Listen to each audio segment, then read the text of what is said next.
inteligencia artificial va a cambiarlo todo, ya lo está haciendo, tenemos muchísimos ejemplos en nuestras vidas cotidianas, pero esto, por supuesto, genera preguntas, genera controversia, genera temas, y desde que hablamos de que va a sustituir a la persona humana, siempre surgen las interrogantes sobre las implicaciones éticas y sociales del uso de la inteligencia artificial. Y eso es de lo que vamos a estar tratando en la mañana de hoy.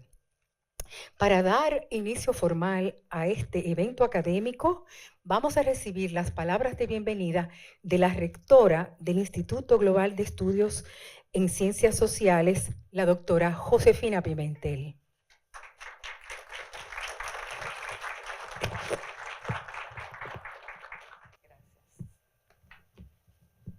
Muy buenos días, amigos y amigas que se han congregado en esta mañana para compartir con nosotros esta interesante actividad, y agradecemos en nombre de la Fundación Global Democracia y Desarrollo y el Instituto Global de Altos Estudios en Ciencias Sociales y Humanidades la gentileza de su presencia en esta mañana.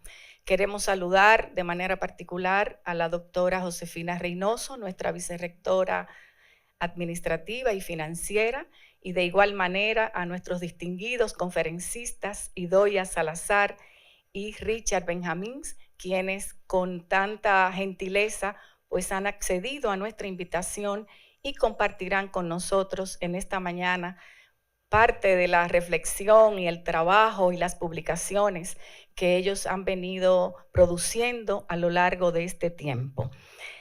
Es un gran honor para nuestra institución darles la más cordial bienvenida y agradecerles en nombre de la Fundación Global Democracia y Desarrollo y el Instituto Global de Altos Estudios en Ciencias Sociales y Humanidades la gentileza de su presencia en este día. Desde sus inicios, nuestra academia fue concebida como una institución de educación superior orientada a formular y desarrollar procesos de formación caracterizados por altos estándares de calidad y excelencia académica, cuyo propósito ha sido el de estimular la formación de una masa crítica de gestores en un ambiente de alto rigor académico, de apertura y pluralidad, tomando como punto de partida la reflexión, el debate, la investigación y la recreación de la realidad, en procura siempre de generar un conocimiento nuevo para dar respuesta a las necesidades de un contexto que, como el actual, es complejo, es global y de cambios muy acelerados, permeados estos por la incertidumbre y que representan grandes desafíos para toda la humanidad. Con una acentuada vocación académica hacia la innovación y temas de vanguardia, el iGlobal ha asumido como una función de gran valor estratégico mantenerse oteando la realidad social y científico-tecnológica, no solo del presente, sino también del futuro, para descubrir cuáles elementos diferenciadores han de caracterizar los nuevos paradigmas en el campo de las ciencias sociales y las humanidades y poder así transformarlos en nuevos objetos de estudio y de investigación. De ahí la selección y el abordaje de los programas de formación que ha venido desarrollando el iGlobal a través del tiempo, los cuales incluyen contenidos y aspectos tan variados como los relativos a la modernización y reforma del Estado, las políticas públicas en sociedades plurales, gobernanza, ética pública, derecho constitucional y libertades fundamentales, regulación económica de la industria eléctrica, pensamiento complejo, ciencias de la complejidad y teoría del caos, aprendizajes bajo el modelo STEAM, que incluye las ciencias, las matemáticas, las tecnologías y las artes, entre tantos otros abordajes donde se asume el pensamiento estratégico y la anticipación como parte de las competencias fundamentales que desarrollan nuestros egresados.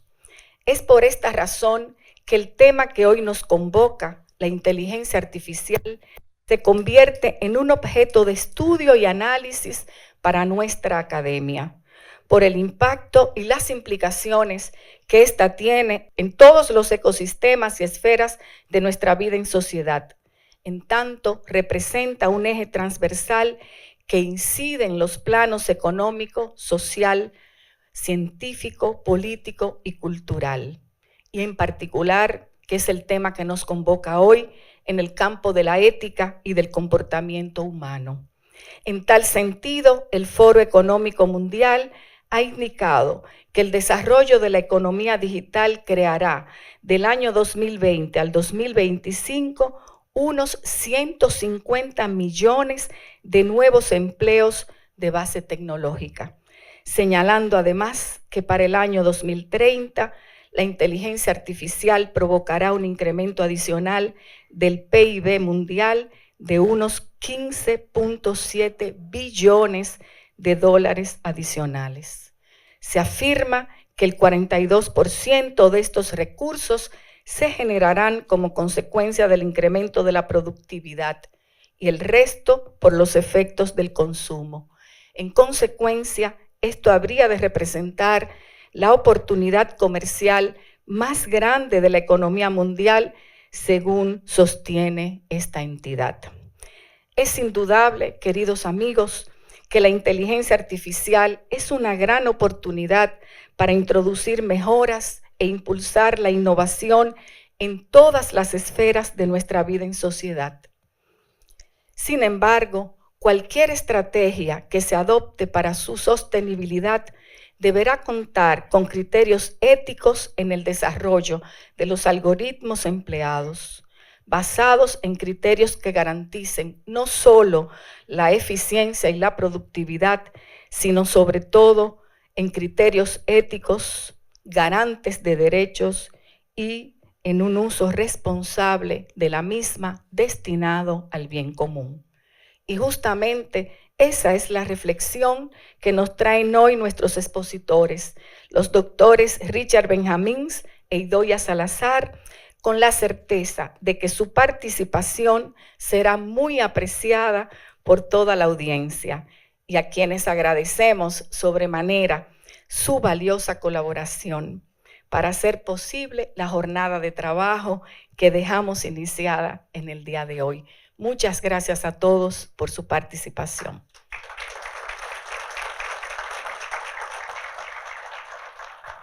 Agradecemos a la señora rectora, doctora Josefina Pimentel, rectora del Instituto Global de Altos Estudios en Ciencias Sociales y Humanidades, sus palabras motivadoras para el inicio de este magno evento académico. En esta mañana, como le hemos anunciado, tenemos dos profesionales de muy alto nivel que nos visitan desde España y realmente para nosotros es un privilegio tenerlo con nosotros para animar esta jornada académica. El doctor Richard Benjamins es responsable de la estrategia de inteligencia artificial y datos en Telefónica. Es fundador de su área Big Data for Social Good y gran impulsor del uso ético de la inteligencia artificial y su uso para el bien social. Cofundador del Observatorio del Impacto Social y Ético de la Inteligencia Artificial, Odiseia, y experto del Observatorio de Inteligencia Artificial del Parlamento Europeo, EPAIO. Mentor de startups y miembro fundador de la revista Springer, Inteligencia Artificial and Ethics. Fue responsable de Data en AXA, y miembro del grupo de expertos de la Comisión Europea sobre la compartición de datos B2G. Es doctor en ciencias cognitivas y autor de más de 100 artículos científicos y de los libros El mito del algoritmo, y Data Driven Company, traducción al chino que está en preparación, El algoritmo y yo. Y nuestra distinguida doctora Idoia Salazar Me parece genial que una mujer esté a este nivel en una rama como esta y yo estoy muy contenta también de ver mujeres, muchas mujeres en la audiencia, mujeres muy jóvenes también. La doctora Idoia Salazar es cofundadora del Observatorio del Impacto Social y Ético de la Inteligencia Artificial, Odiseya. Es miembro del equipo de expertos del Observatorio de Inteligencia Artificial del Parlamento Europeo.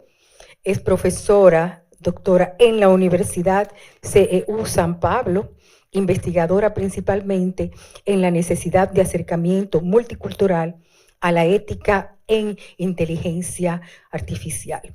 En la continuación del desarrollo de nuestro programa de esta mañana, vamos a darle paso entonces a nuestros dos conferencistas, la doctora Salazar y el doctor Benjamin, quienes vendrán a compartir con ustedes unas presentaciones, pero también ellos van a estar aquí arriba en la plataforma de manera muy interactiva.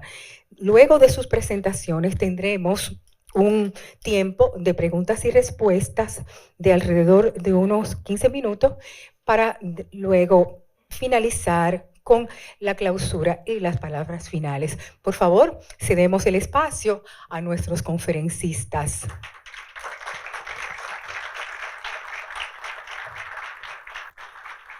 Bueno, muchas gracias a todos, muchas gracias por la tan cálida bienvenida. Es tanto para Richard como para mí un honor estar aquí con todos vosotros. Queremos dar las gracias a la Fundación Global, también a Global. Queremos dar las gracias especialmente a la rectora Josefina Pimentel y a Josefina Reynoso. Muchas gracias al presidente Leonel Fernández. Muchas gracias por creer también en nosotros e invitarnos a estar aquí. Y a todos vosotros, todos los asistentes, un placer y estamos a vuestra disposición en todo momento después de las conferencias para atender cualquier pregunta que pueda surgir. Por mi parte también es un placer y un honor estar aquí en este maravilloso país y esperamos que os guste lo que os estamos contando. Os he puesto esta diapositiva aquí para empezar a hablar. Vamos a hablar, como bien estaban comentando Josefina Pimentel, cómo realmente la inteligencia artificial realmente no es una tecnología que veamos como nueva. La hemos tenido en nuestra memoria. Seguro que alguno de vosotros habéis leído algún libro, habéis visto alguna película en que habéis visto estos seres robóticos o esta inteligencia artificial. 2001, Odisea en el espacio, otra serie de películas, Terminator, otra serie de películas. O literatura, tenemos mucha literatura de ciencia ficción en la que ya han aparecido robots o inteligencia artificial asociada a estos robots. Y la mayoría de las veces en el mundo occidental todas estas películas tienen una connotación un poco negativa. Realmente nos llegan a pensar que estos robots, esta inteligencia artificial, son algo perjudicial. Al final va a acabar tomando a la humanidad, que realmente va a acabar superando a la humanidad, que van a querer darnos cierto perjuicio, que realmente nos va a suponer un mal. Entonces, esta tecnología no nos suena como algo realmente desconocido. La cuestión es la cantidad de prejuicios que tenemos asociados a ella. ¿Qué es lo que ocurre ahora? Ahora, la inteligencia artificial en sí misma, esta tecnología no es nueva, nació ya en 1950 y es ahora cuando tenemos los elementos necesarios para poderla desarrollar. ¿Qué se necesita para que un sistema de inteligencia artificial realmente pueda funcionar? Por un lado, necesita datos. En 1950 no teníamos esos datos. Hoy en día tenemos Big Data y con ese Big Data, como vamos a ver a lo largo de la presentación, podremos entrenar a la máquina, a ese algoritmo, y podrá llegar ese algoritmo a tomar buenas decisiones. También ahora tenemos buenos profesionales que cada vez saben más sobre esta tecnología y nos permiten poder empezar a implementarla. Ahora también tenemos una mayor potencia de computación, también otro elemento necesario para que se pueda desarrollar estos sistemas de inteligencia artificial. En cualquier caso, en muchos de las asistentes, incluso aquí, y en mucha población que hay allí en la calle, seguimos llenos de prejuicios. Cuando bajamos aquí fuera y le preguntamos a cualquier persona que salga por aquí qué es un sistema de inteligencia artificial, muy probablemente todos ellos, la primera imagen que se venga a la cabeza sea la de un cuerpo robótico humanoide paseando incluso desplazándonos. Ha llegado un momento, en el momento actual en el que nos encontramos, que muchas veces no somos capaces de distinguir si la imagen que tenemos delante de nosotros es realmente, sigue siendo ciencia ficción o nos encontramos ante una imagen real. Aquí en esta diapositiva veis algunas de las imágenes que hay aquí, como esta, por ejemplo, que es real, y otras que son ciencia ficción, como las que tenemos aquí, o las que tenemos aquí. Esta imagen también es esta real, y nos encontramos en un momento que muchas veces no somos capaces de ver las cosas. Esa ciencia ficción que estábamos viendo antes, ahora está en nuestros telediarios, en nuestro noticiero, en nuestras noticias, y esto nos supone cierto temor. Antes hablábamos de incertidumbre. Es un momento de mucha incertidumbre, no sabemos de qué manera nos va a impactar. ¿Será como lo que pasaba en las películas? ¿Llegaremos a tener ese impacto negativo que veíamos en esa literatura de ciencia ficción o no? Vamos a intentar desvelar esa serie de cuestiones para desmitificar a esta tecnología. ¿Para qué? Pues para poder aprovecharla adecuadamente y que el impacto que tenemos sea positivo. La inteligencia artificial, como vais a ver a lo largo de la presentación, es una tecnología tremendamente positiva para la humanidad y realmente puede suponer una ventaja competitiva tremendamente grande para todo aquel país que se sume a acoger estas tecnologías. ¿Qué ha hecho la humanidad a lo largo de la historia? Cuando, por ejemplo, hemos necesitado desplazarnos, hemos visto que desplazarnos de manera rápida era una ventaja importante para la humanidad. Hemos inventado distintas máquinas a lo largo en la revolución industrial. Inventamos también distintas máquinas para mejorar nuestra productividad y hacernos más eficientes. ¿Qué es lo que ocurre ahora? En la revolución industrial inventamos estas máquinas también para arar los campos, de manera que estas máquinas nos aumentaban físicamente. Hoy en día, en este mundo tan tremendo de datos en el que vivimos, hemos hecho desarrollar estos sistemas de inteligencia artificial para ayudarnos a lidiar con este mundo de datos y aumentar al ser humano físicamente, y ahora nos aumentamos intelectualmente para poder ser más eficientes y mejorar como humanidad. Como vais a ver a lo largo de esta presentación, siempre vamos a hablar de los sistemas de inteligencia artificial como una ayuda al ser humano, nunca una sustitución. Este es uno de los prejuicios que solemos tener asociados a esta tecnología. Solemos ver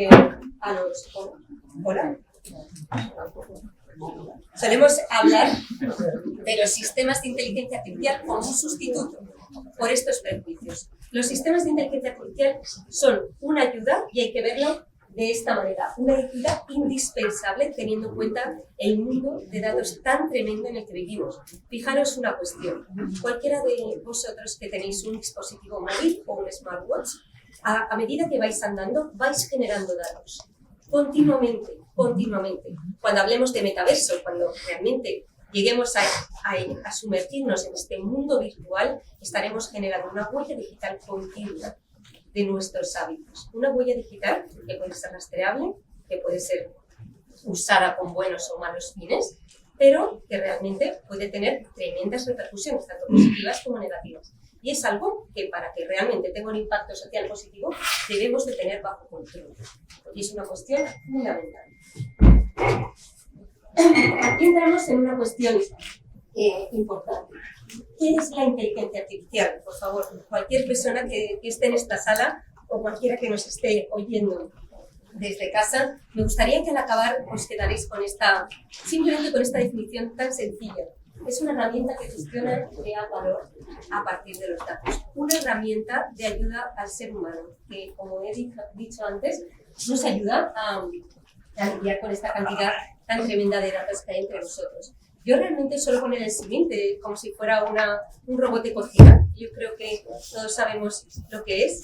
Imaginaros que le damos unos ingredientes a ese robot de cocina, que son como si fueran los datos. Si nosotros a ese robot de cocina le damos suficientes ingredientes de buena calidad, sabemos elegir, le damos justo los que pide, pues realmente tendremos al finalizar el análisis o el cocinado, tendremos pues un plato delicioso y realmente apetecible, tendremos una decisión correcta. Si realmente a ese sistema de inteligencia artificial, a ese robot no les datos, le damos alimentos en mal estado, no le damos los alimentos correctos, al final el resultado final no será conveniente. Esto es lo que ocurre con estos sistemas de inteligencia artificial. ¿Qué es finalmente entonces un sistema de inteligencia artificial? Simplemente una herramienta, simplemente un software, un programa informático que funciona de esa manera. Se alimenta de datos, se entrena con datos, analiza esos datos y extrae unas conclusiones. ¿Cuál es la peculiaridad que tienen esos sistemas de inteligencia artificial? ¿Por qué nos genera realmente tanta incertidumbre? Pues porque esos sistemas de inteligencia artificial, ese software, ese programa informático, que por supuesto no tiene consciencia, no tiene sentimientos, al final es un programa informático, no es nada más. Tiene una característica que la hace peculiar y es la toma de decisiones, algo que por ahora, hasta ahora, solamente era una peculiaridad asociable al ser humano. Hasta ahora éramos nosotros, los humanos, los únicos que tomábamos decisiones, entendiendo como toma de decisiones un análisis masivo de datos en base a lo que nosotros pensamos. ¿Qué es lo que ocurre? Que realmente en ese análisis masivo de datos que hace el sistema, nosotros, los humanos, ponemos un contexto, ponemos una ética sobre esa decisión. Y la máquina simplemente hace el análisis masivo de datos, de los datos de entrenamiento que nosotros le damos. Y por eso estamos hoy aquí, también, otra vez, hablando también de ética e impacto de la inteligencia artificial. Y otra cuestión fundamental, que también lo hablaremos varias veces aquí, siempre teniendo en cuenta esa cuestión, las máquinas no aplican ética, porque como os he comentado es simplemente un software, siempre se necesita una mano humana que supervise toda esta cuestión para que la repercusión sea positiva para la persona. Es la que aplica ese contexto ético y no la máquina. La máquina también se puede aplicar. La tecnología es muy potente. Y muchas veces la pregunta ¿es una bendición o es una maldición? ¿No? Y aquí vamos a ver algunos ejemplos donde la misma tecnología se puede usar para el bien o se puede usar para el Sí. Richard y yo vamos a ser uno el bueno y el otro el malo para que veáis los dos puntos de vista. Siempre hay que tener una cosa en cuestión. Nunca es la tecnología en sí misma la que tiene el problema. Normalmente somos nosotros, los humanos, en función de qué manera la usemos, la que al final hace que esa tecnología tenga un buen o mal impacto. Yo voy a ser la buena y Richard será el malo en esta ocasión. Entonces, como veis aquí, realmente la inteligencia artificial puede ser usada para el bien en la conducción autónoma. Imaginaros, la mayoría hoy, según estadísticas internacionales, si llega un momento en que se ponga en funcionamiento los coches autónomos de manera masiva, pues se van a reducir muchísimo los accidentes de tráfico u otro tipo de infracciones. La mayor parte de problemas asociados con los accidentes de tráfico está demostrado que son problemas humanos por un fallo humano en este tipo de cuestión. Eso sería el punto positivo. Pero esa misma tecnología también sirve para hacer una guerra más eficiente. Aquí la misma tecnología para conducir un coche de manera automática funcionará, que este tanque funciona de manera automática. Este tanque, de hecho, esto es el vídeo de hace años, hace tiempo, es un tanque ruso, que ya va conduciendo automáticamente y en breve se puede también disparar de manera autónoma. Entonces, la misma tecnología se puede usar para bien o para mal. Tenemos otro uso de la inteligencia artificial para el bien y para el mal. Yo voy a hablar también de la parte buena. Hoy en día los llamados deepfakes, para aquellos que no lo conozcan, es el uso de tecnología de inteligencia artificial para manipulación de vídeos. Es decir, esto es mal. Tienes que explicarlo bien. Bueno, estaba explicando lo que es. Realmente no me refiero a la manipulación como algo negativo. En este caso, aquí estamos usando un sistema de inteligencia artificial para apoyo a distintos. Por ejemplo, aquí una persona que está bailando, esta persona de aquí, estamos viendo cómo es un fake, realmente no es alguien real. Esto es aplicable también en la industria cinematográfica. Se están usando, por ejemplo, para hacer dobles y no tener que poner una persona en riesgo. Por ejemplo, si una persona, un actor, tiene un problema, se cae o no puede hacer una escena, o tiene un problema mayor, como pasó, por ejemplo, en películas como Star Wars, y realmente pues esa persona fallece o eso, pues se puede seguir, entre comillas, usando al actor o la imagen, el vídeo, incluyendo los gestos, incluyendo exactamente su mismo tono de voz, manera de moverse, gracias a estos sistemas de inteligencia artificial. Son tremendamente usados hoy en día en la industria cinematográfica para el bien. Y la misma tecnología que usa lo que llaman los algoritmos CAN, ¿no? Que son algoritmos que son dos algoritmos que uno hace una propuesta y el otro algoritmo critica si la propuesta es buena, ¿no? Y por eso lo hacen millones de veces y aprenden esas cosas. Ahí tenemos el deepfake de verdad de Obama. No se puede escuchar aquí porque no hay sonido, pero realmente aquí si vemos a Obama que está hablando, pero realmente no es él, y está diciendo cosas raras, ¿no? Como dice President Trump, es dipshit. Luego dice que yo nunca diría esto, por lo menos no en público. Pero otra persona, que lo veremos luego allí, que sí lo dice. Entonces la misma tecnología se usa por el bien y para el mal. Es importante tener esto muy claro. La última parte del ejemplo. Aquí también tampoco va a ser una pena que no lo podamos escuchar en este primer vídeo. Si lo hubiéramos podido escuchar, tendríamos el sistema de inteligencia artificial Duplex de Google llamando a un restaurante para hacer pues una reserva, y le coge una persona física. La persona física no es capaz de saber si está interactuando con otra persona física o con un ser artificial. Es tremendamente impactante y os animo a verlo. Podemos pasar los enlaces a los asistentes posteriormente, porque realmente el sistema Duplex incluso introduce las imperfecciones que tenemos nosotros en el lenguaje.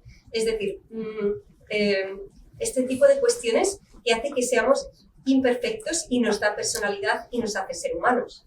Entonces, esa serie de cuestiones hoy en día se está trabajando el lenguaje natural para introducirlos en estos sistemas de inteligencia artificial, y esto puede llegar a crear pues cierta confusión que le pasa a la parte humana a Richard. Otro es la misma tecnología, es aprendizaje profundo que aprende de muchísimos datos y aprende patrones, sea del lenguaje natural, de una conversación, como acabamos de ver, o de reconocimiento facial. Lo que estamos viendo aquí en la película es en China, donde una persona que cruza un paso de cebra en rojo, le hacen una foto de la cara, lo reconocen y ponen en pantalla allí, ponen este ciudadano con este nombre, pues no es un buen ciudadano, ¿no? Es algo muy fuerte que se está implantando en China, pero obviamente en algunos otros países no está permitido para hacer esos tipos de cosas. Otra vez, la misma tecnología se puede usar para bien o para mal. Ahora vamos a ver lo que vamos a contar. Aparte de eso, algunas aplicaciones de negocio de esta tecnología, por qué es importante para los negocios. También queremos ver cómo se puede usar esta tecnología para el bien social, ¿no? Pero esto es para qué se puede usar la tecnología, y al final vamos también a decir hay que tener mucho cuidado con esta tecnología en su desarrollo, ¿no? Que es la parte ética, pero no solo la parte ética, también la parte del cambio climático, porque los grandes modelos también pueden tener un impacto, ¿no? Y vamos a repasar estos 4 aspectos para tener una visión 360 de esta tecnología. Esto Josefina ya ha dicho este número, ¿no? Es una oportunidad enorme para la economía mundial, ¿no? Casi 16 trillones de dólares. Y a la derecha lo que vemos son aplicaciones típicas, ¿no? De esta tecnología, en orden de popularidad, como son los chatbots, ¿no? O la optimización de procesos de negocio, que son muy potentes. Es que no sé por qué ha saltado a la otra. Pero también hay distintos sectores, el sector de seguros, finanzas, administración pública. Es una tecnología muy potente. Pues sí, como estás comentando, Recha, realmente supone grandísimas oportunidades para todos los negocios. Como podéis ver en esta diapositiva, supone un ahorro de costes tremendo. ¿Por qué? Porque realmente supone una automatización de procesos. Estas cuestiones las vamos a abordar posteriormente. Se puede afrontar como una ventaja o una desventaja. Es decir, esto va a suponer una pérdida de puestos de trabajo, eso lo veremos posteriormente. Pero bueno, vamos a verlo ahora como las ventajas. Sin duda va a mejorar, imaginaros, ese análisis masivo de datos va a aumentar, va a hacer que las empresas aumenten tremendamente en eficiencia. Va a suponer, por ejemplo, por poneros un ejemplo, el Metro de Madrid está usando sistemas de inteligencia artificial para optimizar la energía que usa en todos sus procesos, que son muchos. Ha conseguido ahorrar un 60% gracias a esta optimización tan inmensa que permite estos sistemas de inteligencia artificial. Sin duda nos supone también un ahorro de tiempo. Lo que un sistema puede tardar algunos segundos, nosotros como humanos podemos tardar meses en hacerlo. Pero sin duda todas estas cuestiones, las vuelvo a recalcar, que todos estos sistemas son una ayuda para mejorar la eficiencia del ser humano. Es algo que continuamente estaré repitiendo para que realmente lo interioricemos. Ya paso al último punto, importante para muchas empresas, que esos sistemas de inteligencia artificial no se cansan, trabajan las 24 horas del día y no piden aumentos de sueldo ni cuestiones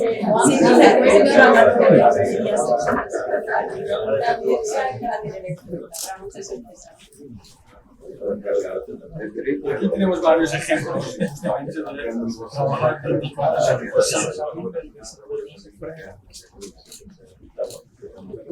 Estos son todos los vídeos que no se pueden escuchar, pero aquí lo que estamos viendo es un asistente digital, en este caso es de Telefónica, que está ayudando a elegir por voz qué quieren ver en la televisión, alguna recomendación, alguna película de un actor.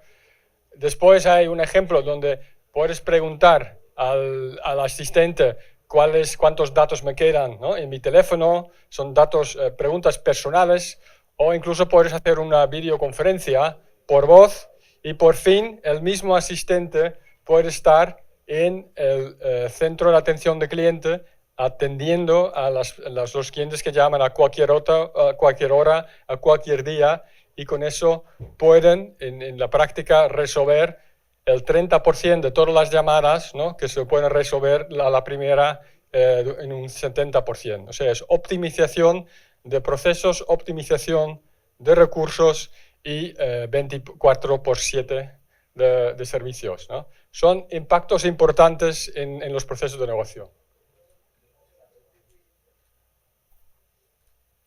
Aquí vemos dos otros productos basados en Big Data. Son datos anonimizados y agregados. Y a la izquierda vemos datos de movilidad, que son móviles que se desplazan por una ciudad, en este caso Barcelona, desde 3 sitios y van a 3 sitios importantes. Un hospital, una universidad y el puerto. Y vemos aquí con Big Data, con algoritmos de Big Data, cuántos desplazamientos hay desde cualquier de estos puntos, desde cualquier punto de la ciudad a estos 3 puntos, ¿no? Eso es súper relevante para optimización del transporte público, porque normalmente cómo funciona es que hay una persona que en la boca del metro pregunta, ¿usted dónde va? Y es por ocio o es por trabajo, lo hacen 30.000 veces durante 3 días, gastan 4 millones de euros y con estos 30.000 respuestas hacen el plan de metro, ¿no? Estos es 24/7, cualquier día del año, y además es mucho más económico y más preciso. Al lado derecha, lo que estabais viendo es una aplicación de turismo. Esto es un festival en España, en Valencia, son las fallas, y con esa misma tecnología se puede ver de qué sitio, de qué provincia en España vienen los clientes, los visitantes, e incluso de qué país europeo, en este caso, vienen los visitantes, para que los que organizan el festival saben exactamente dónde hacer el marketing y cómo aprovecharlo, ¿no?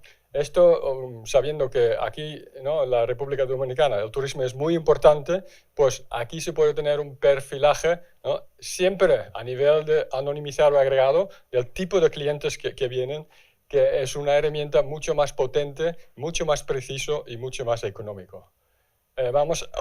La misma tecnología que hemos visto para negocio también funciona para el bien social. Vamos a ver 2 o 3 ejemplos.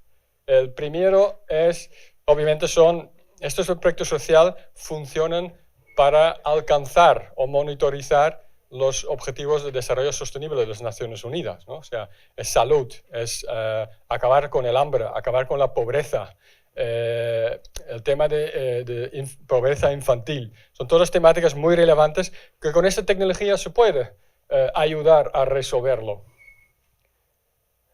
¿Y esto cómo funciona? ¿Por qué es relevante? Porque realmente es como la cueva de Platón, ¿no? O sea, realmente no vemos la realidad, vemos una reflexión de la realidad. Lo que vemos aquí a la izquierda son datos de actividad móviles en México en 2012, justo antes, durante y después de un terremoto. Y cuando todas estas las luces es cuando hay más actividad. En lo que se ve perfectamente es cuando ataca, ¿no?, el terremoto, pues se ve mucho más comunicación. Obviamente la gente quiere decir yo estoy bien o yo estoy mal, y esos datos realmente son una reflexión de la actividad humana y pueden ayudar a organizaciones humanitarias para ayudar mejor, ¿no?, con las ayudas y gestionar y sobre todo aprender, ¿no?, para los siguientes desastres naturales, ¿no? Esos datos, ¿dónde vienen? Pues es un ejemplo, por ejemplo, son datos de movilidad. Aquí es el mapa de España de antenas, ¿no?, que hay 150.000 antenas que generan muchas actividades. Son 1.000 millones de actividades, de eventos cada día, que al final son estos Big Data que reconstruyen, ¿no?, una reflexión, un reflejo de la realidad, donde en base a que se puede tomar estas decisiones, tanto de negocio como para el bien social. Sí, tal y como comentaba Richard, realmente la IA se puede hoy en día, por eso decimos que realmente no es una opción, que hoy en día debemos usar la inteligencia artificial, porque tal y como hemos vivido hace poco, realmente el mundo se enfrenta ahora mismo a muchísimos problemas, muchos de ellos relacionados con el cambio climático, pandemias, distintas cuestiones. Estos sistemas de inteligencia artificial son capaces de realizar predicciones, y predicciones bastante fiables. Realmente esas predicciones del que son capaces de hacer los sistemas, junto con realmente la profesionalidad de personas expertas en el tema en cuestión, siempre de una manera de acompañamiento del ser humano, puede aumentar tremendamente nuestra eficiencia como humanos para poder abordar los grandes problemas que se nos vienen encima, como espero que no, pero futuras pandemias, por ejemplo, poder abordar cuestiones específicas relacionadas con personas en riesgo de exclusión social, tener predicciones específicas sobre estas cuestiones para poderlos abordar de una manera temprana y resolver estos problemas antes. Igualmente, poder identificar mujeres en potencial situación de riesgo, bullying, tanto social, laboral, escolar, todos estos tipos de cuestiones, abordar cuestiones específicas sobre pobreza, déficits sanitarios, discriminaciones por raza, condición sexual, problemas formativos excluyentes en personas adultas. Todas estas cuestiones es posible abordarlas de manera muy eficiente con estos sistemas de inteligencia artificial, y pensamos que realmente no sería ético no usar, pudiendo, estos sistemas de inteligencia artificial para poder abordarlas. Aquí vamos a ver algunos ejemplos un poquito más en detalle.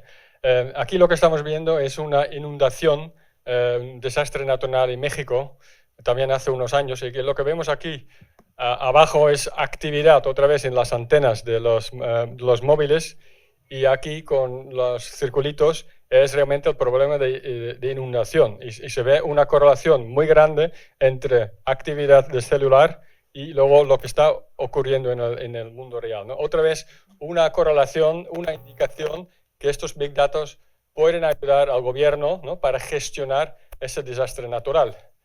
Vamos a ver tema de COVID, ¿no? O sea, el COVID ha tenido un impacto enorme en nuestras vidas, también en la economía de muchos países. Y aquí hicimos un estudio con datos anonimizados, agregados, de una teleco, un banco y una compañía de energía, para ver la toma de decisiones de los gobiernos para confinar, ¿no?, o cerrar una industria, cuál realmente ha sido el impacto, ¿no?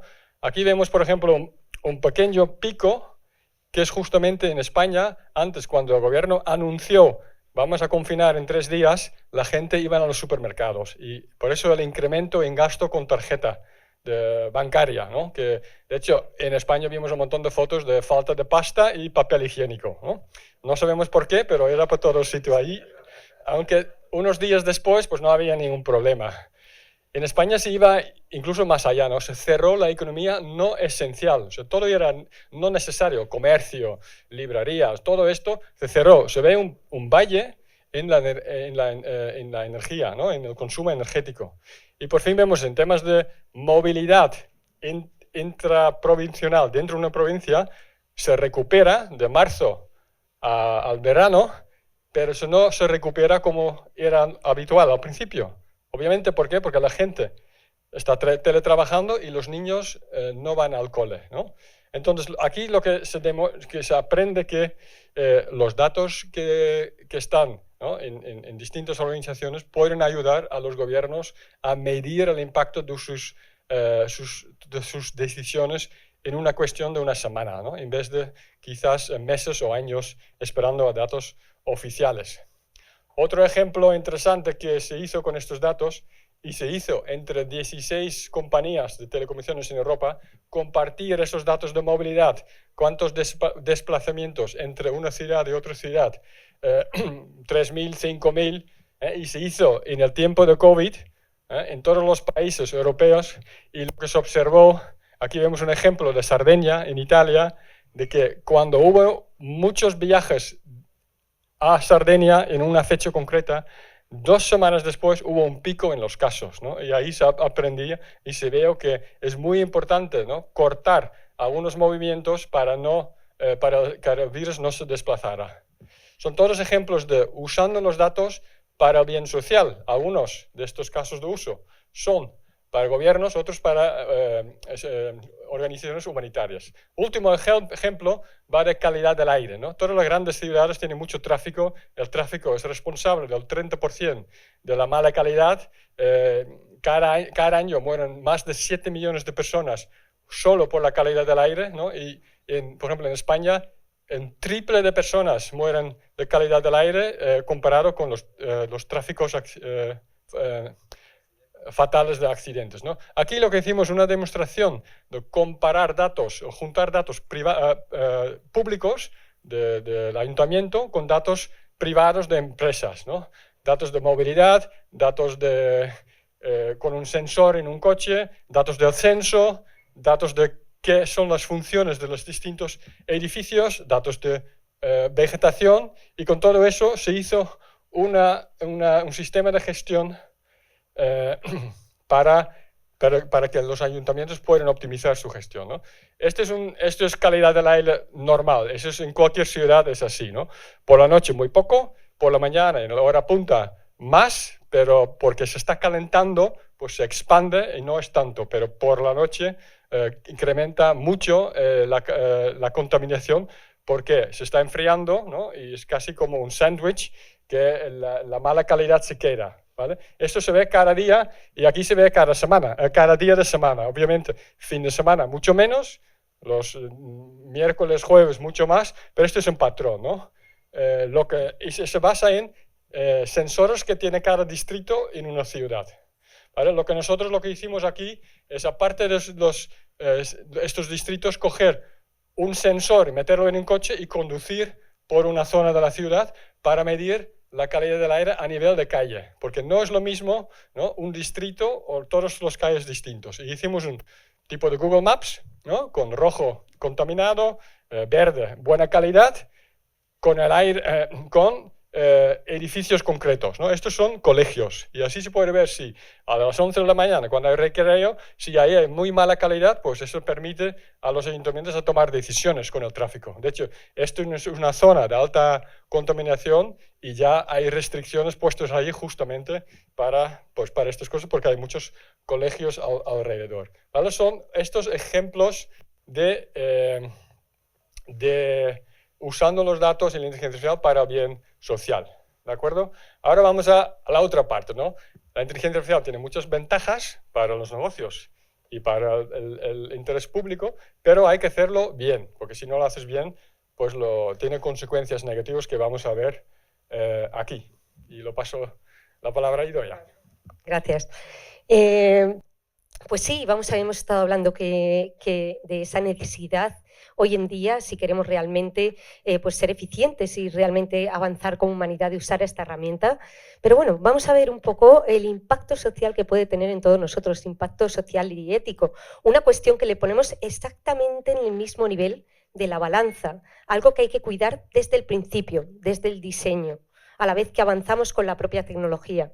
Hoy en día es muy habitual, al menos en España, que tengamos agentes virtuales entre nosotros, Alexa, Google Home, algunos de estos asistentes que empiezan a interactuar con nosotros, que son capaces de transmitirnos, son capaces de interactuar en el lenguaje natural, es decir, la misma lengua, la misma forma de hablar que tenemos nosotros, y eso, bueno, pues también nos puede generar también cierta incertidumbre. Ese tipo de agentes, esa máquina que nos está hablando, realmente tiene nuestra misma percepción de las cosas. Realmente puede ser que esa máquina, ese sistema, llegue incluso a tener sentimientos. Vamos a poder llegar a interactuar con ellos como estamos interactuando nosotros aquí los seres humanos. ¿Será bueno que lo hagamos? ¿Será malo? ¿Qué se necesita realmente para que las consecuencias sobre esta interacción sea positiva? Fijaros, suelo contar esto porque es curioso. Una vez nosotros tenemos a Alexa y Google Home en casa y mi hija los usa para hacer los deberes. Le pregunta, incluso alguna vez le he visto preguntarla, ¿quieres ser mi amiga? Alexa, ¿quieres ser mi amiga? Ese tipo de cuestiones. Te das cuenta como ahora los niños lo ven como alguien que le responde y empieza a hacer esa interacción de una manera muy natural. La cuestión es de qué manera tenemos que ser muy conscientes de qué es realmente eso. Es una herramienta, un sistema programado por una empresa. Esa empresa tiene unos principios específicos. Si no se cuidan los valores éticos, la interacción que puede tener esa máquina con nuestro hijo, con nuestra hija, pueden no ser tan convenientes. Hay veces que se ha visto a esos sistemas, a personas, interactuar con esa máquina preguntando de qué manera me puedo suicidar, cómo se usa un arma de fuego y determinadas cuestiones que realmente hay que empezar a prever por parte de esas empresas, de esos desarrolladores de tecnología. Hay otra cuestión fundamental que a mí me encanta, que yo creo que es algo fundamental, que es el factor cultural.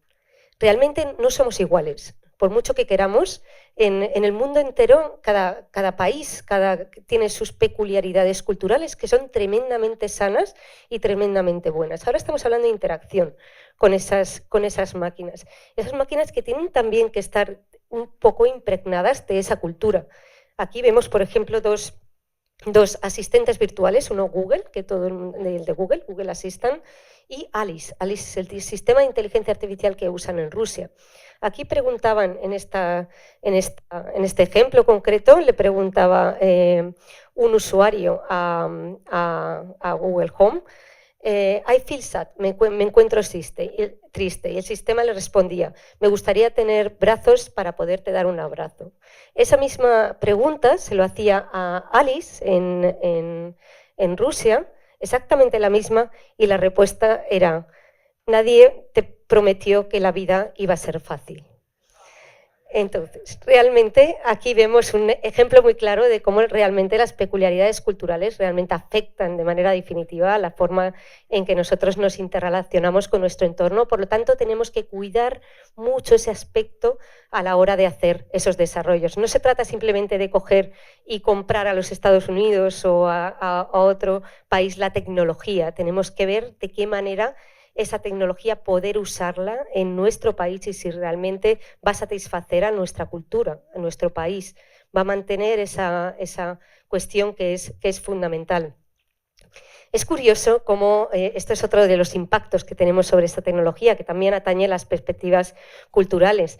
Realmente en todo el mundo se está acogiendo de manera diferente estos sistemas de inteligencia artificial. Aquí en el mundo occidental, como hemos visto muchas veces, debido al recelo que tenemos derivado de los prejuicios que teníamos de la ciencia ficción y la literatura como algo realmente pues, que pudiera ser peligroso, pues tenemos nuestros recelos, nuestra incertidumbre.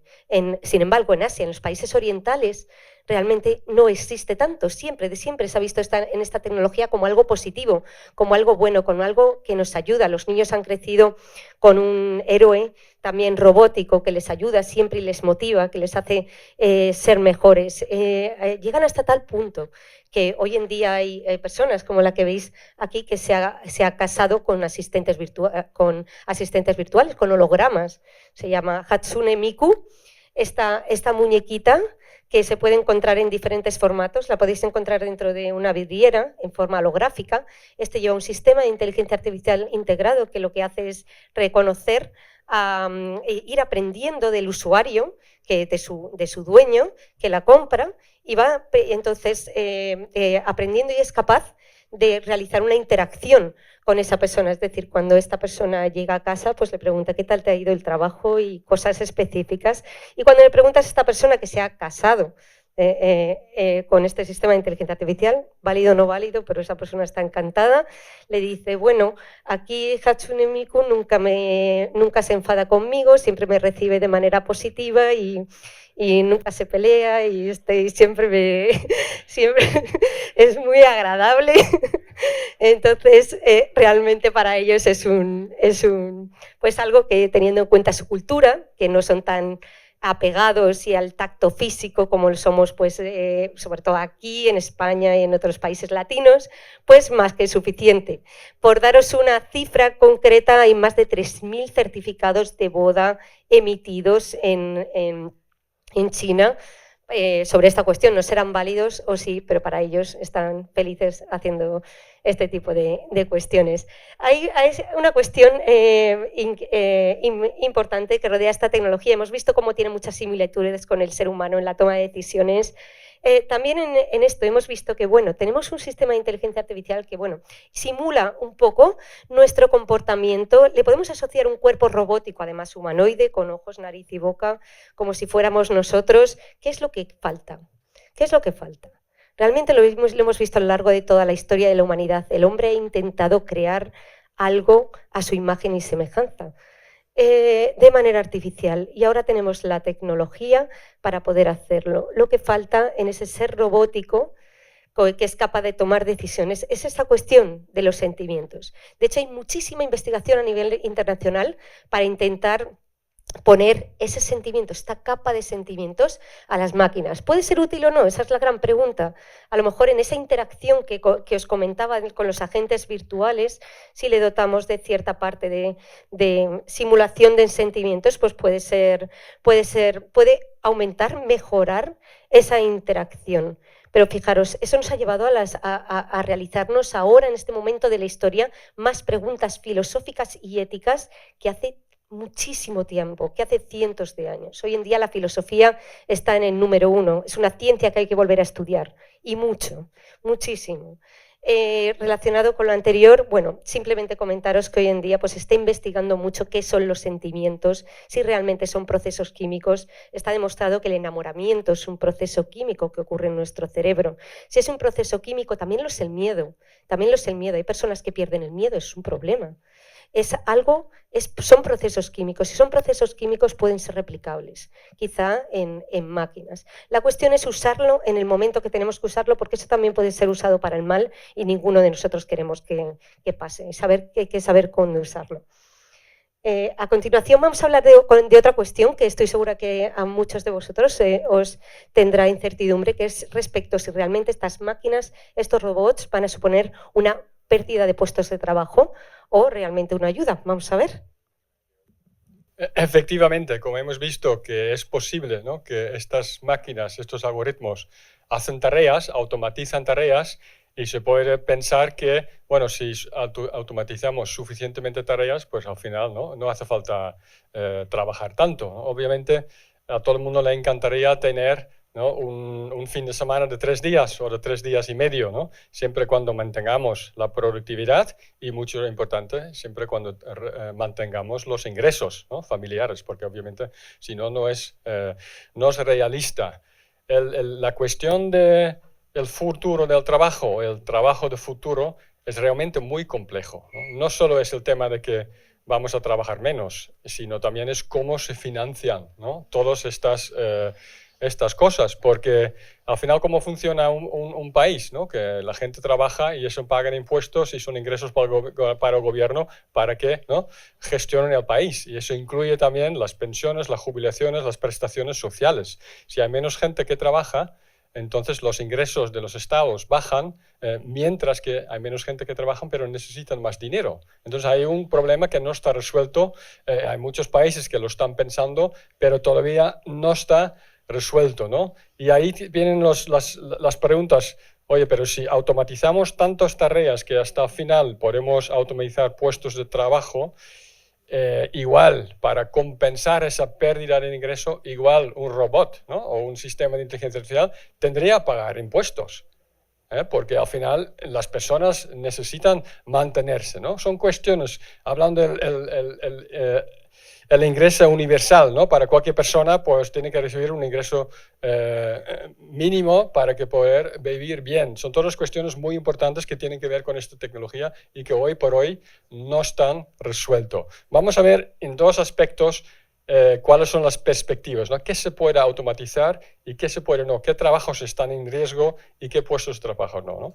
Antes de entrar en esto es muy importante darse cuenta que no se está automatizando en puestos de trabajo, se está automatizando tareas. Y un puesto de trabajo puede tener 100 tareas. Obviamente, si eres capaz de automatizar las 100 tareas, pues se puede automatizar. Pero muchas veces se automatizan una parte y luego otra parte no. Entonces, lo que cambia es el trabajo, el tipo de trabajo del futuro, no tanto que se pierdan todos los trabajos. Fijaros, esta cuestión que tenemos ahora mismo aquí realmente ha ocurrido durante toda la historia. En la Revolución Industrial, cuando aparecieron las máquinas, también conocemos las cuestiones relacionadas con el ludismo. Hubo muchos levantamientos con respecto a pues si realmente estas máquinas mecánicas iban a acabar con puestos de trabajo. Y luego, ¿qué pasó? ¿Qué pasó también cuando entró Internet? Hay puestos de trabajo que desaparecen, tareas más bien específicas que desaparecen, pero se crean muchas otras nuevas asociadas al mantenimiento de las máquinas, las industrias, respecto a Internet. Imaginaros la cantidad de puestos de trabajo que han surgido con el comercio electrónico, relacionados con el comercio electrónico, puestos de trabajo que ni siquiera sabíamos los nombres, influencer, community manager, muchísimos puestos de trabajo que no éramos capaces siquiera de contemplar. Se espera realmente con inteligencia artificial que supere incluso en 3 veces la revolución que hubo en Internet en cuanto no solo a creación de puestos de trabajo, sino invención de nuevos nombres, de nuevos empleos, que hoy en día no somos ni siquiera capaces de concebir. Es una cuestión que yo veo y los dos vemos como una oportunidad tremendamente útil para nuestros jóvenes, para nuestros mayores, para que se produzca una creatividad que realmente desde los centros de información como ICLOBE realmente fomenten la creatividad, el que personas realmente inventen su nuevo puesto de trabajo. Es el momento, es una oportunidad y para ello se debe cambiar de mentalidad, como bien sabemos que están haciendo también ICLOBE, están haciendo un excelente trabajo en el cambio del modelo educativo, que hoy en día es fundamental. Así vemos que realmente, igual que en la revolución industrial, realmente supuso una pérdida de trabajo, de trabajo físico, porque lo empezaron a desempeñar las máquinas. Hoy en día también con la inteligencia artificial se espera que haya, estos realmente son en base a estudios, pero realmente están en proceso todavía de investigación. Por ejemplo, que todos aquellos trabajos relacionados con radiología, por ejemplo, que solo puede desempeñar mejor un sistema de inteligencia artificial, cajero de supermercado, recolector de fruta, camioneros, se espera que realmente estén en zona de riesgo. ¿Qué es lo que debemos hacer? Reinventarnos. La cuestión es que lo único que tenemos que hacer es cambiar de tarea o hacer que esa IA realmente suponga una ayuda para que el humano aumente en eficiencia. Y eso es lo que realmente tenemos que interiorizar. Aquí vimos la parte del trabajo físico, ¿no? ¿Cuáles son los trabajos que más se piensa que se pueden automatizar y cuáles serán más, ¿no? Más seguras en el futuro? Y aquí vemos la parte mental, ¿no? Seguramente donde está la inteligencia artificial con su capacidad cognitiva. Y lo que vemos que hay, obviamente, zonas en riesgo, ¿no? Como con los conductores que hemos dicho, que al final, si los coches son autónomos en el futuro, pues ser conductor tiene menos aspecto. Pero hay dos tipos de tipo de trabajo que siempre van a necesitar un humano, ¿no? Por un lado son los trabajos que, como hemos dicho, que a lo mejor se automatiza el 80% de las tareas, pero hay una capa de 20% que necesita el humano, que es la interacción, ¿no? Con alguien al final, que es mucho más demandante lo que puede hacer una máquina. Como hemos visto, una máquina se puede entrenar para una tarea muy concreta, pero si sales un poquito fuera de esa tarea, pues la máquina fracasa, ¿no?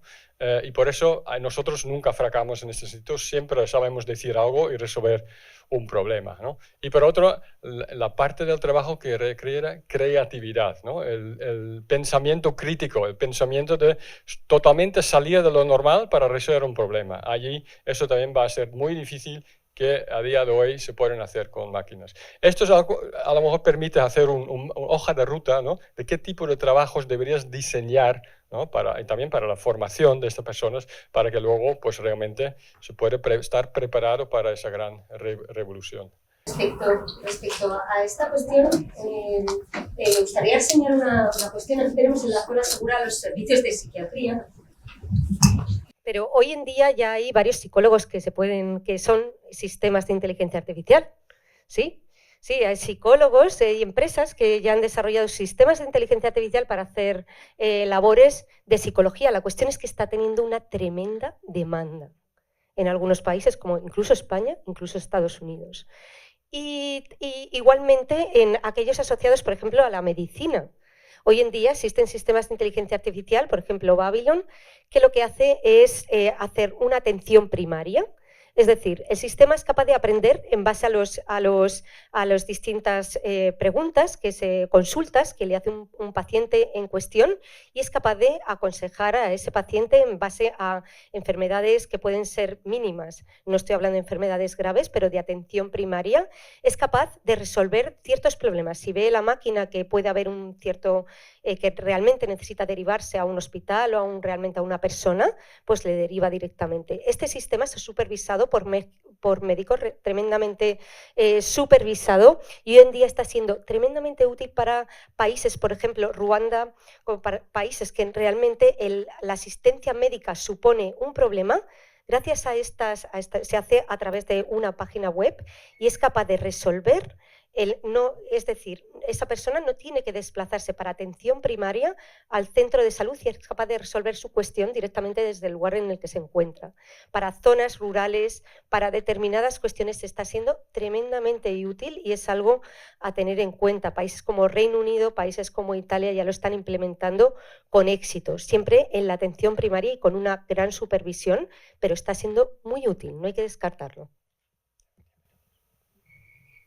Entonces, hablando del trabajo, aquí tenemos otro ejemplo, ¿no? del uso de la inteligencia artificial que ayudaba a la reclutación, a contratar a personas, ¿no? Esto es un caso ya conocido.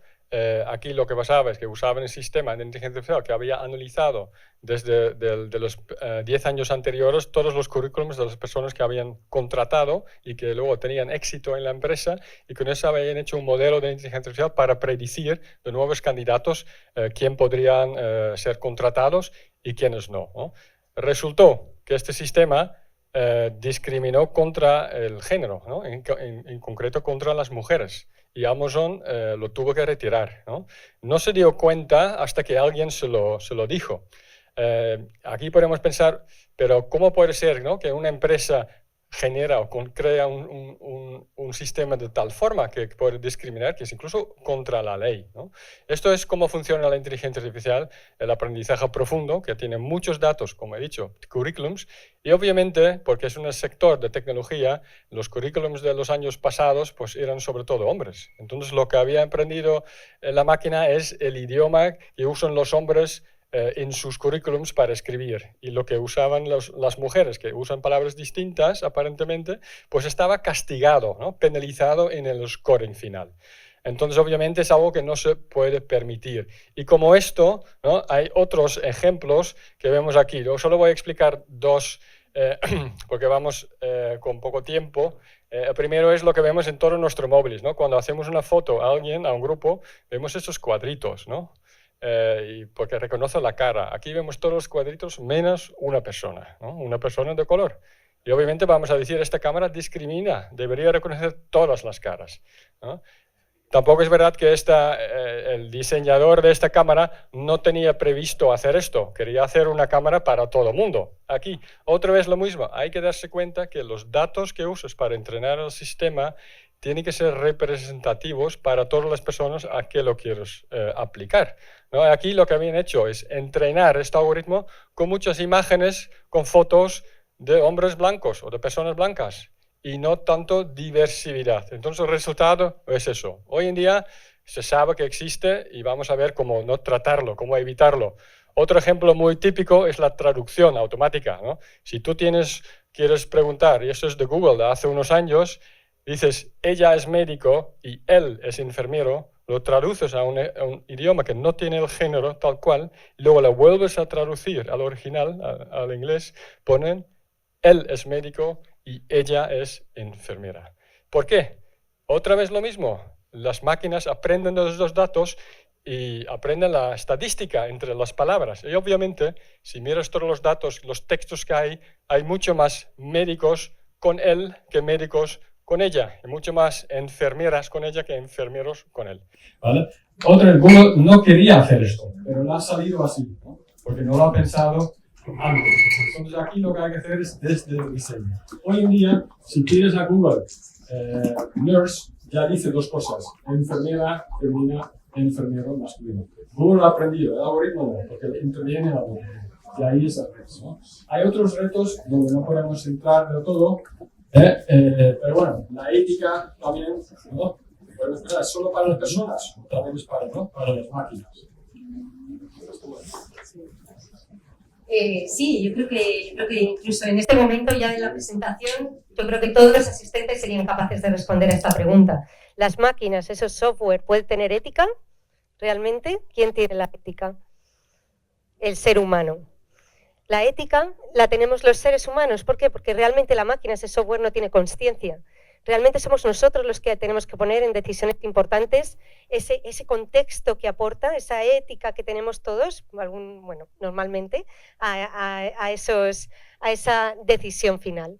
Y aquí, para ello, realmente se está investigando a nivel mundial muchísimo esta cuestión de la ética, de qué manera podemos ayudar a esos sistemas, poner esta ética, ese filtro ético a las decisiones de los algoritmos de inteligencia artificial. Para todos vosotros que queráis probarlo, el MIT, el Massachusetts Institute of Technology de Boston, ha hecho un ejemplo para entrenar a su algoritmo a ver de qué manera se podía meter técnicamente esa ética dentro de las máquinas, para poder también incluso interiorizar la ética del humano dentro de la máquina. Para ello desarrolló este experimento, se llama Moral Machine. Cualquiera de vosotros que ponga esa dirección puede hacer el juego y ayudar a la máquina a aprender, en el que se nos enfrenta al típico dilema del tranvía, en el que un coche autónomo sin frenos se encuentra en la tesitura de tener que atropellar a dos hombres, un niño o solamente, pues, por ejemplo, chocarse contra sí mismo y matarse a sí mismo. Esa serie de cuestiones. De esa manera se intenta, aquí hay un vídeo, lo podéis ir viendo aunque está sin sonido, en el que realmente pues intenta poner ese tipo de decisiones, lo que prácticamente se ha intentado estadísticamente ver y poner dentro de la máquina pues ese aprendizaje, y lo que se han dado cuenta es que cada uno de nosotros, cada persona que ha hecho ese experimento ha opinado distinto. Por lo tanto, es tremendamente difícil en función de la cultura, en función de las propias vivencias que tenemos cada uno, las distintas experiencias que van forjando realmente nuestra personalidad, nuestras decisiones. Al final somos subjetivos, solemos ser subjetivos, pero tampoco es mala a veces esa subjetividad en función del tipo de cuestiones a las que nos enfrentemos. Y eso es tremendamente difícil ponerlo en una máquina. Muy bien. ¿Qué podemos hacer para evitar, ¿no?, todos estos efectos no deseados de inteligencia artificial, pero de vez en cuando vienen, ¿no? Con el buen uso tienen un uso negativo también. Pues ahí entran lo que llaman los principios éticos, ¿no?, los códigos éticos del uso de la inteligencia artificial, que quiere decir que todos estos sistemas, durante el desarrollo o la compra de sistemas, hay que pensar en algunas preguntas, ¿no?, en algunas cuestiones, tipo, ¿cuál es el impacto en los derechos humanos, ¿no? ¿Puede tener un impacto? ¿Cómo de grande es la posibilidad que ocurre? ¿Y cuál es la gravedad, ¿no?, la gravedad de este impacto? La transparencia. Es importante entender cómo funciona el algoritmo, qué datos uso. Es importante saber para la empresa que lo usa, para el cliente quien lo usa, ¿no? Por ejemplo, si tomamos una decisión médica sobre un diagnóstico grave, pues obviamente el médico tiene que entender cómo funciona el sistema para poder, ¿no?, aplicarlo, pero también lo tiene que poder explicar, ¿no?, a su paciente. O sea, la explicabilidad y la transparencia son importantes según el caso. Si recibimos una recomendación de Netflix sobre una película, pues a lo mejor no es tan importante que exactamente entendemos, ¿no?, cómo funciona. Luego está la parte de justicia, ¿no?, de fairness. Tiene que ser no discriminatorio. Tenemos que tratar igual, ¿no?, a todos los grupos distintos, a las mujeres, a los hombres, a los personas con distintos colores. Justicia es importante y se está trabajando mucho. En muchos de los casos, ¿no?, que vemos los escándalos, justamente es donde se violan este principio. El no usarlo para el mal, sino para el bien, ¿no? Y eso realmente, pues todos estos principios ahora se están aplicando, ¿no?, para que realmente la inteligencia artificial solo tenga este impacto positivo y no tanto. Esto es un ejemplo de los principios. Telefónica, que presentó sus principios en 2018, que dice que el uso de todos los sistemas de inteligencia artificial para la compañía tiene que ser justa, ¿no? O sea, no tiene que discriminar, tiene que ser transparente y explicable cuando la situación lo exija. Tiene que ser basado en el humano, ¿no?, con el humano en el centro, con privacidad y con seguridad. Y no solo cuando trabajamos internamente, sino cuando trabajamos con proveedores o terceros, exigir lo mismo, ¿no? Y ahora se está implantando en la compañía. Siguiente, por favor. Y usando una herramienta, ¿sí?, en cada producto que queremos lanzar al mercado, hacemos preguntas sobre el posible riesgo, ¿no? La gravedad, ¿es importante o no? La escala, ¿es pocas personas o muchas personas? Y la probabilidad que ocurre, ¿no?, que pueda ir mal. Esas tres cosas dan un umbral de riesgo. Y después, para cada principio, se hacen algunas preguntas sobre si lo han pensado, si lo han mitigado, si lo han predicho. Y con todo eso, al final se hace un scoring y eso da una indicación de cuál es el grado ético de la aplicación, ¿no? No va a ser perfecto, porque es muy importante incorporar este pensamiento desde el diseño en todos los productos antes de lanzarlos a los mercados.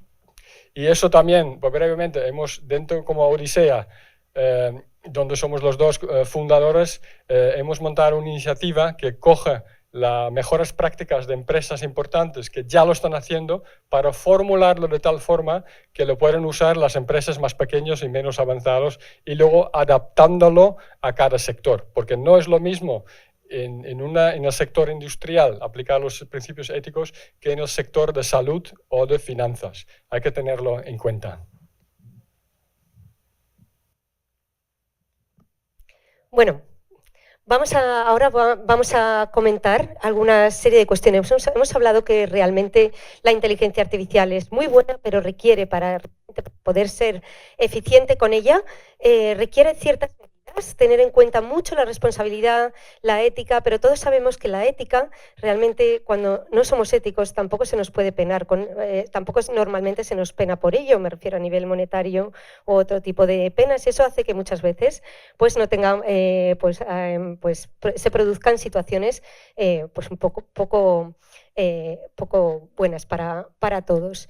Es por ello por lo que la Comisión Europea, realmente Europa, ha pensado que se necesita algo más. Se necesitan esos principios éticos porque nos ayudan a que toda la industria vaya pensando en este tipo de cuestiones, sobre todo de cara a la opinión pública, además de para ellos, pero hace falta una legislación, hace falta cierta ley. La normativa actual, la que tenemos, no es suficiente. Sí que hay cierta normativa. Hemos dicho que estos sistemas de inteligencia artificial trabajan con datos. En Europa tenemos el General Data Protection Regulation, la Ley General de Protección de Datos, que protege los datos personales de todos los europeos.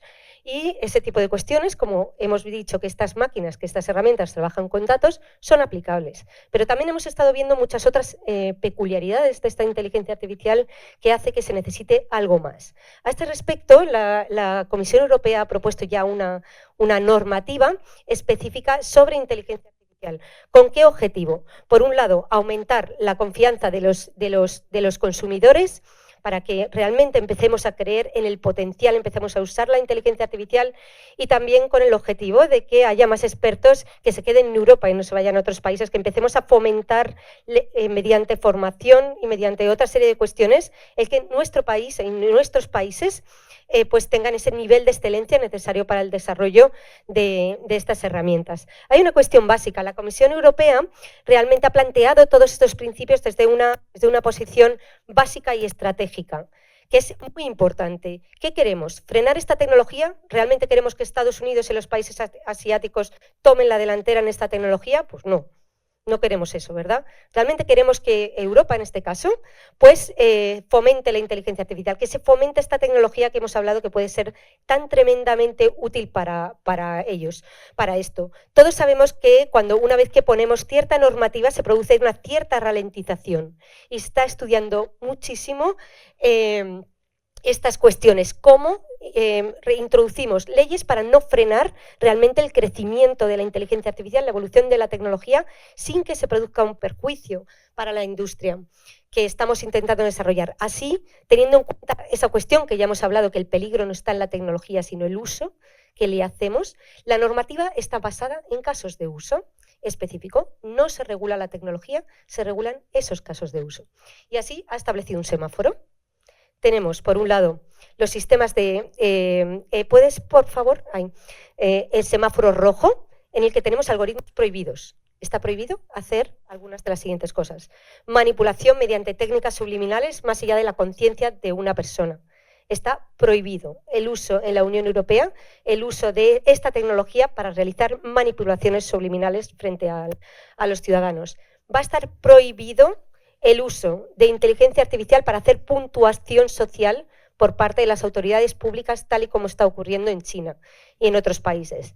Y otra cuestión importante, está prohibido colocar sistemas de inteligencia artificial de identificación biométrica, es decir, cámaras con inteligencia artificial en lugares públicos para rastreo de la población. Está terminantemente prohibido, a excepción de cuestiones muy específicas bajo control judicial, por ejemplo, desaparición de un niño, cuestiones relativas a un ataque terrorista, que hay que buscar terroristas, y ese tipo de cuestiones que se permitirá el uso siempre durante una franja de tiempo determinada y con un control específico. El siguiente, por favor. Tenemos también este semáforo naranja, algoritmos de alto riesgo, es decir, aquellos algoritmos que necesitan un nivel de supervisión muy grande.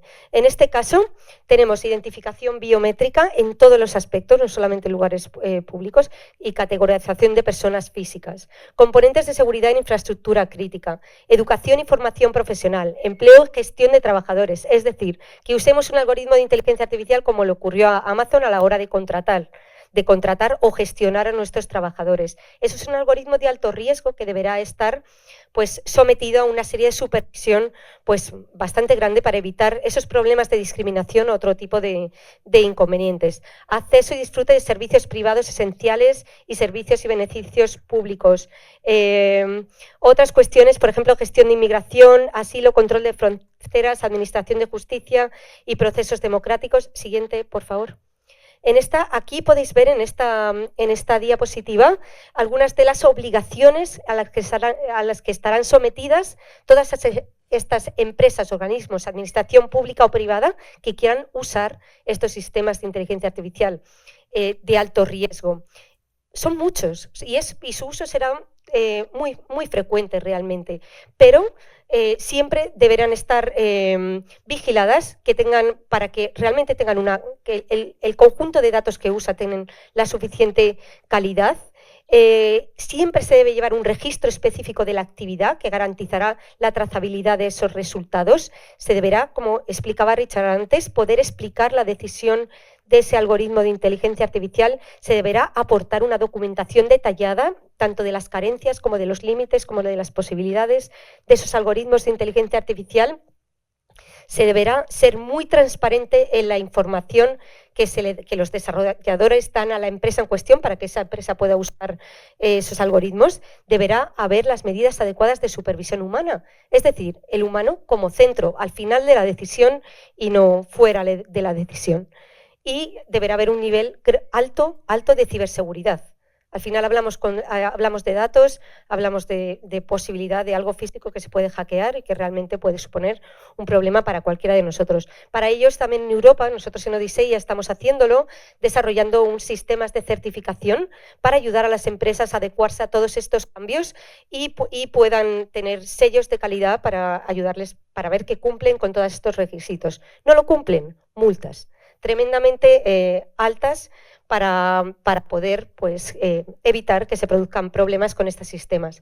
Siguiente. Luego tenemos aquellas de riesgo limitado. Antes hemos visto un ejemplo muy claro de por ejemplo, las deepfakes, el uso del deepfake para el mal, el caso de Richard, pues realmente será... O, por ejemplo, la otra cuestión que hemos visto, el algoritmo llamando a un restaurante. Eso es un algoritmo que deberá estar siempre se deberá poner de manera explícita que estás interactuando con un sistema de inteligencia artificial. Es decir, en la película, en los créditos, debe aparecer que se ha aparecido un sistema de inteligencia artificial.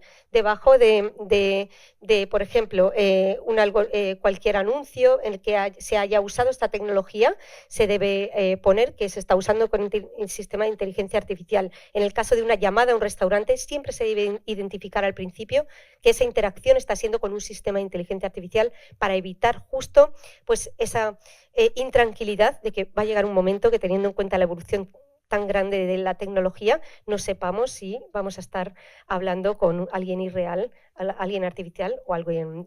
Y ya lo último, sistemas de mínimo riesgo que realmente no necesitan ningún tipo de supervisión, por ejemplo, filtros de spam, videojuegos, ese tipo de cuestiones.